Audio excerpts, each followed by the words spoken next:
Okay, here's a little tutorial. So I'm just gonna go down. I'm I going wish to I find the could TikTok say I want, save the regular that I was video, sorry so I have the for the sound, number and then of I'm going to TikToks save it as a that I live have sent to photo. you.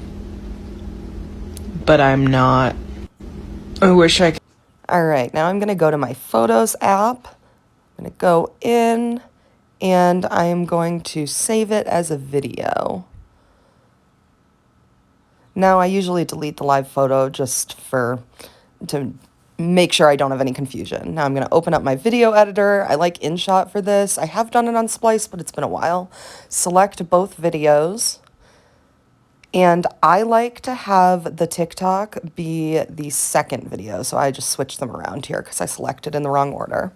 Now I go to Volume, Extract Audio, drag the audio over to the beginning, and then I'm just going to delete the second one and save the video. Now it's going to save as a square with the InShot logo, so I'm going to go into my photos again, go to the video, edit, and crop. I'm going to crop in a 16:9 ratio, vertical, and I mess up a little bit here, so I just had to reset it. I'm just going to drag it in slightly so that I don't have that logo from TikTok from the live photo. And here you go, a full TikTok without a watermark, without a logo.